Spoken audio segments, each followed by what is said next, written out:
Hey all, Paint Marine here, coming at you, another remote video.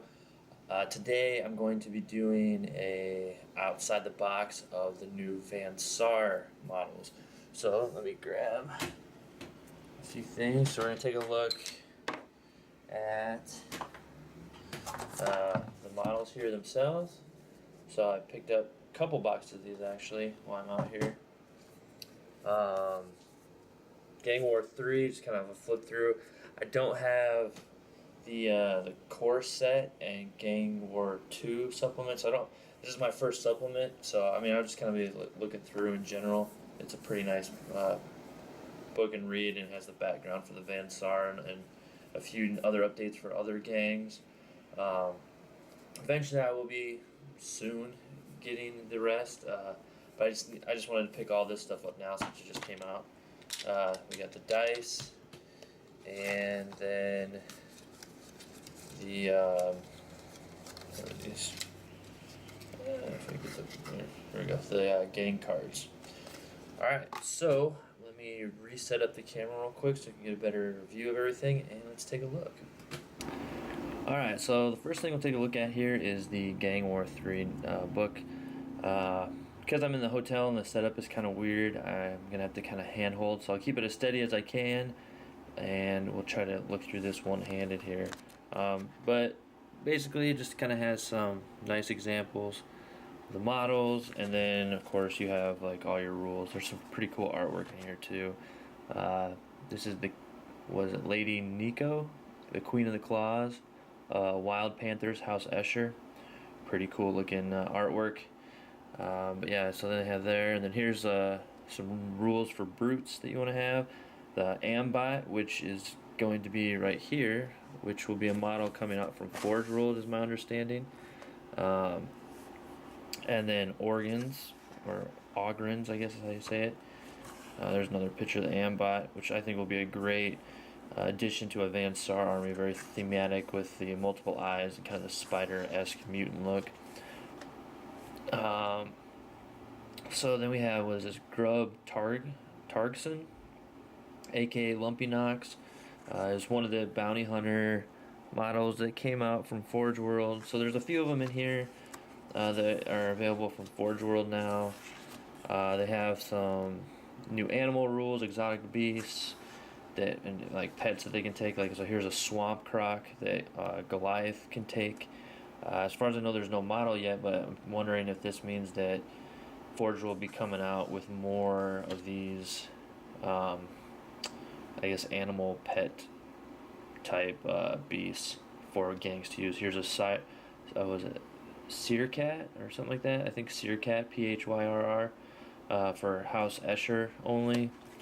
Then there's a new bounty hunter that Forge World has out right now that comes with a dog. I can't remember what they call it, what kind of a canine.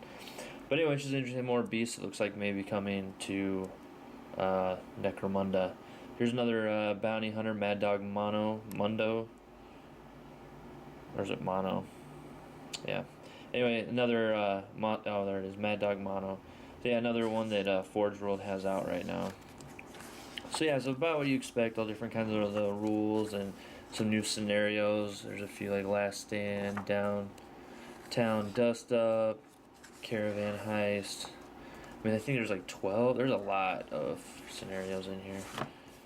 This is getting hard to do one-handed.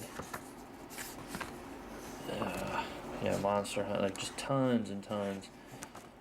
And if I can get to here, in the back, just some more armor and other type of, I guess, rules and things, and more new artwork here. I love the way the Van Saar look.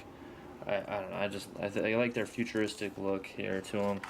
And I actually had an idea as I was assembling the models, which I'll explain here in a minute. More war gear. I'm trying to see if I can flip this one-handed. Some more pretty awesome artwork. And then the really cool diorama artwork that they have in here, or pictures rather. Some Escher and what was this, Goliath going up against each other. Very cool. Very cool indeed. So that's just a quick look at the book and everything. So yeah, pretty straightforward with that, I guess. I suppose if you're into Necromunda already, you probably already have this and have taken a better look at it than I. Next up, we have the dice. Now, I have zero idea what these dice mean. They're very cool.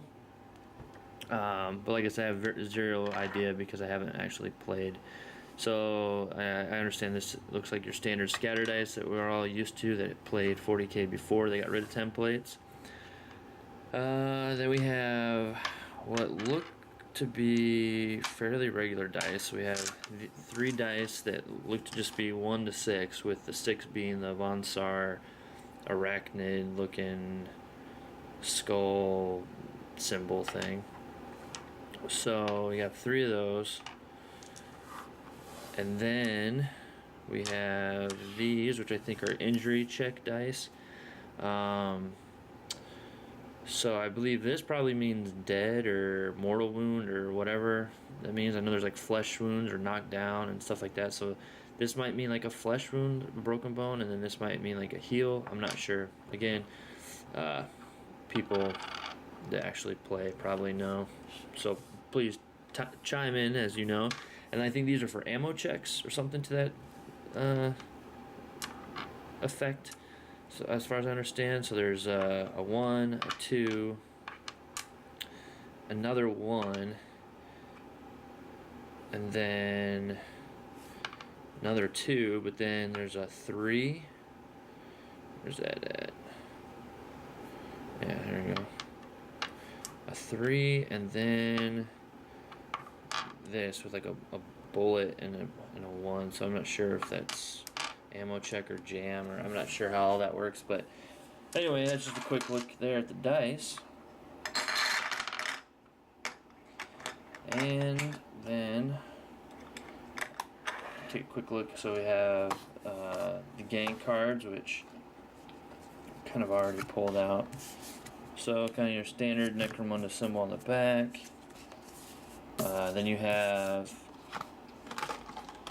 these are 6 blank fighter cards, so you can put your stats and everything on there for the fighters. I guess the special thing there is they have the Van Saar kind of watermark on them. Then we have 8 gang tactics. So these are new, I guess. I'm not sure if they're new, but new tactics for any gang to use. And then there are 12 Van Saar only tactic cards. So various things there. So pretty cool little thing to pick up. I'm sure it'd come useful in the game, which I said I will be getting into hopefully soon. Alright, so the models now. So here's one of the sprues. So the box comes with 2 sprues that are identical. This one is, I think it's only missing just one of these little tethers that comes out of the back of their head, because I use it because I assembled a few of the models so I could show you what those look like. But yeah, so this is pretty much standard. Now, as you can see, there's a lot of little pieces here. It's quite an assembly process. I'll grab the instructions real quick. So I mean, like, you can see, like, there's quite a bit going into the head, into the neck piece, into the chest piece, into the torso piece, and then of course you have your legs, some other little accessory pieces to add on. And then there seems to be kind of the normal thing is they'll have like one arm that's full, like one piece. So like here with the shock stave, but then you can see here this arm is straight out, and then this arm here, which comes down to the hand on the gun. Like, there's at least one solid arm, but then the other one usually comes in about 3 pieces. So as you can see here, we kind of have like the upper arm into the forearm and hand, with the buttstock into whatever weapon choice you end up putting there. So at least for this part, I know they did that to make it more modular, because there are different weapon options, so you can change out the front of the weapon, changing up the weapon essentially. So it's just a very interesting assembly process for sure, to the point where it takes a decent amount of time to put these guys together. And so far I've only gotten 5 together. Each box makes 10. And yeah, so here's again is the main sprue.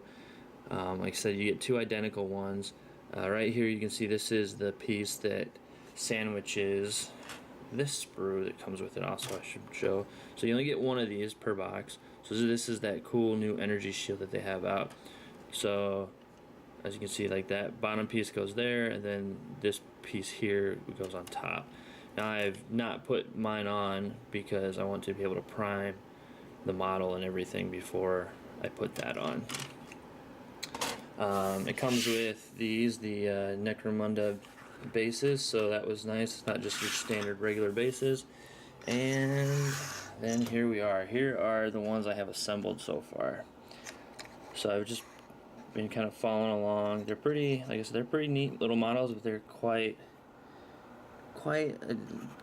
a bit to put together. So this is the one that will have the energy shield on this arm here that I have not put on. He's the leader. But yeah, they're very well done, very well detailed, of course. Yeah, so the thing I was going to mention about these that I think is kind of cool and important in a way is I forever have wanted to have an Elysian drop troop force. And if anybody has been following along with Forge World lately, they've been discontinuing a lot of stuff, to include Elysians, which is unfortunate. And I just don't have the funds and the money to have, when they put them up on the last chance to buy, just don't have the money to go out and get everything I needed. But while building these guys, I'm looking at it and I'm like, you know what? Their armor, and this is a las carbine actually. You can see there's a subtle difference between a las carbine and this is what they call a las gun. But with the las carbines especially, I kind of like the look, because the las carbine to me actually almost reminds me of the assault rifle from Halo. But I was looking at them, I'm like, you know what? With these guys, and maybe leaving off the extra little shoulder pad armor up there, and doing a head swap with something there. Puppets of War actually has a pretty cool orbital drop helmet dude thing that, anyway, for a good like head swap. So just I feel like leaving those pads off and doing a quick head swap. Right here you have an Elysian drop troop, a pretty good substitute for the fact that they don't have them anymore and they won't be making them. So yeah, I don't know. Maybe I'm the only one that sees it or thinks that's a good idea, but definitely think it's a good alternative anyway. I mean, I'm sure you can probably find cheaper alternatives and stuff out there than buying a $40 box of Van Saar just to turn into Elysian drop troops. But maybe not. Maybe this is someone's best option. Like I said, I definitely may look into it more as things go down the line, because I think there are some pretty awesome models, and I think with just a little tiny bit of conversion would make some pretty cool drop troops. So, alright, well that is it for this unboxing. Hopefully you enjoyed. Let me know what you think, if you have any input as well, and I definitely look forward to getting more into the Necromunda side of things. Like I said, I was kind of on the fence about it in general. It's just like another game and more models to have to look into, and then of course they had to come out with these awesome looking Van Saar models and pull me into the Underhive. So looking forward to getting more built and of course painted eventually, as I've got a full plate still. But we'll look forward to working on these guys more in the future. Alright everyone, well until next time.